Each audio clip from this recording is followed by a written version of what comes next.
ቢስሚላህ አልሐምዱሊላህ አሰላቱ ወሰላም አላ ረሱሊላህ ወአላ አሊሂ ወሰህቢሂ ወመዋላህ። አሰላሙ አለይኩም ወራህመቱላሂ ወበረካቱ። ታላቁና ሁሉን ቻይ የሆነው አላህ በተቀደሰው ቁርአን ውስጥ እንዲህ ይላል፣ ከተረገመው ሰይጣን በአላህ እጠበቃለሁ። ሰይጣንም ነገሩ ሁሉ ከተፈጸመ በኋላ እንዲህ ይላል፣ አላህ እውነተኛውን ቃል ኪዳን ገብቶላችሁ ነበር፣ እኔም ቃል ገብቼላችሁ ነበር። ነገር ግን አታለልኳችሁ። እኔ በእናንተ ላይ ምንም ስልጣን አልነበረኝም። ነገር ግን ጠራኋችሁ፣ እናንተም ጥሪዬን ተቀበላችሁ። ስለዚህ እኔን አትውቀሱ፣ ነገር ግን ራሳችሁን ውቀሱ። እኔ ላድናችሁ አልችልም፣ እናንተም ልታድኑኝ አትችሉም። ከዚህ በፊት ከአላህ ጋር ስታጋሩኝ የነበራችሁትን ነገር ክጃለሁ። በእርግጥም በደለኞች አሳማሚ ቅጣት አለባቸው። የትንሣኤ ቀን ሲሆንና አላህ በባሮቹ መካከል ፍርዱን ሲሰጥ፣ ፍጥረታቱን ሲመረምር፣ የጀነት ሰዎች ጀነት ሲገቡ አላህ ከነሱ እንዲያደርገን እንለምነዋለን እና የእሳት ሰዎች እሳት ሲገቡ ከእርሷ በአላህ እንጠበቃለን። ወደ ጥቁርና ጨለማ ወደ ሆነችው የጀሃነም እሳት ገቡ። ድምጿ ከሩቅ ይሰማል። በከፍተኛ ቁጣ ትተነፍሳለች፣ ትጮኻለች። ይህች የጀሃነም እሳት ናት።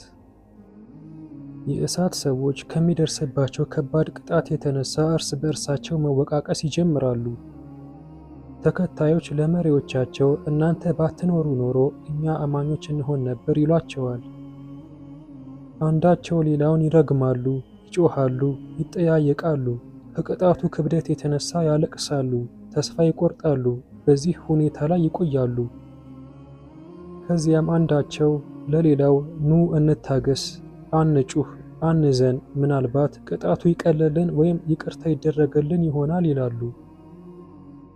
ቅጣቱን ይታገሳሉ፣ ነገር ግን ምንም ጥቅም እንደሌለው ያያሉ። ስለዚህ እንዲህ ይላሉ፣ ብንታገስም ብንዘንም ለእኛ አንድ ነው። ከዚህ የምናመልጥበት ምንም መንገድ የለም። ማለትም ከቅጣቱ የሚያመልጡበት ምንም መንገድ የላቸውም፣ ቢታገሱም ቢያለቅሱም። ከዚያም በኋላ የተረገመው ኢብሊስ በመካከላቸው ይገለጣል። ነገሩ ሁሉ እንደተፈጸመ ካወቁ በኋላ የጀነት ሰዎች በጀነት የእሳት ሰዎች በእሳት ውስጥ መሆናቸውንና በእሳት ውስጥ ዘውታሪዎች እንደሆኑ ካወቁ በኋላ ምናልባት መፍትሄው በዱንያ የተከተልነውንና የእርሱን ፈለግ የተከተልነውን ኢብሊስ ጋር ይሆናል ብለው ያስባሉ። ለኢብሊስ ከእሳት የተሰራ መድረክ ይዘጋጅለታል፣ በእርሱ ላይ ቆሞ ንግግር እንዲያደርግ። እርሱም ከተጠያቂነት ራሱን ነፃ የሚያደርግበትን ንግግር ያደርጋል። ይህም ሐዘናቸውን፣ ኪሳራቸውንና ቁጭታቸውን ለመጨመር ነው። የተረገመው ሰይጣን በዚያን ጊዜ እንዲህ ይላል፣ እናንተ የእሳት ሰዎች ሆይ አላህ እውነተኛውን ቃል ኪዳን ገብቶላችኋል። ይህም ትንሣኤ፣ ፍርድና ቅጣት እንደሚኖር ነው። ታዛዦችን እንደሚመነዳና አመፀኞችን እንደሚቀጣ ቃል ገብቷል። እኔ ደግሞ ሐሰተኛ ቃል ኪዳን ገብቼላችሁ ነበር። ትንሣኤም ሆነ ፍርድ እንደሌለ ነገርኳችሁ። ነገር ግን ዋሸኋችሁ፣ ቃሌንም አጠፍኩ። በእናንተ ላይ ምንም አይነት ኃይል አልነበረኝም። በእናንተ ላይ እንድትከተሉኝ የማስገድድበት ምንም ስልጣን አልነበረኝም። ነገር ግን ወደ ክህደትና ጥመት ጠራኋችሁ፣ እናንተም ተከተላችሁኝ። ስለዚህ እኔን አትውቀሱ፣ ነገር ግን ራሳችሁን ውቀሱ። ጥፋቱ የእናንተ ነው። እናንተ ናችሁ ምክንያቱ። ከእናንተ ጋር ምንም ግንኙነት የለኝም። ምንም ነገር አላስገደድኳችሁም። የእኔ ጥመት ለእናንተ የነበረው ጥሪና በልባችሁ ውስጥ የነበረ ጉትጉታ ብቻ ነበር። እናንተም ተቀበላችሁኝ። እነሱም አንተ ኢብሊስ ሆይ መዳን አለን ይሉታል። እርሱም እኔ ላድናችሁ አልችልም፣ እናንተም ከአላህ ቅጣት ልታድኑኝ አትችሉም ይላቸዋል። ኢብሊስም እንዲህ በማለት ያረጋግጣል፣ ከዚህ በፊት ከአላህ ጋር በታዛዥነት ስታጋሩኝ የነበራችሁትን ነገር ክጃለሁ። ዛሬም በዱንያ ሆናችሁ ከአላህ ጋር ስታጋሩ የነበራችሁትን ነገር ክጃለሁ። በእርግጥም በዱንያም በአኺራም ከስራችሁ። በእርግጥም በደለኞች አሳማሚ ቅጣት አለባቸው። ማለትም አጋሪዎች አሳማሚና ከባድ ቅጣት አለባቸው። በዚህ መልኩ ኢብሊስ ለሰው ልጅ ያለውን ጠላትነት ይገልጣል። እርሱ እንዳታለላቸውና እንደተዋቸውም ያምናል። ይህም በትንሣኤው ቀን በሐዘንና በቁጭት ቀን ሐዘናቸውንና ቁጭታቸውን ለመጨመር ነው። ይህ እንዴት ያለ ትዕይንት ነው! በእሳት ሰዎች ላይ ከሚደርሱት ትዕይንቶች ሁሉ ታላቁና በጣም አሳማሚው ነው። ኢብሊስ ከተከታዮቹ ራሱ ነፃ ሲያደርግ። ከሃዲዎች የእሳትን ደረጃዎች እየወረዱ ነው። ስለ አላህ ባህሪያት እውነቱን ያምናሉ። በዱንያ ሳሉ ይህን ቢያደርጉ ኖሮ ምንኛ መልካም ነበር። በእርሷ ውስጥ ቡድን በተጣለ ቁጥር ጠባቂዎቿ ይጠየቋቸዋል እስከ አላህ ቃል ድረስ በኃጢአታቸውም አመኑ። በእሳት ደረጃዎች ውስጥ ሆነው እውነቱን ማመናቸው ምንም አይጠቅማቸውም።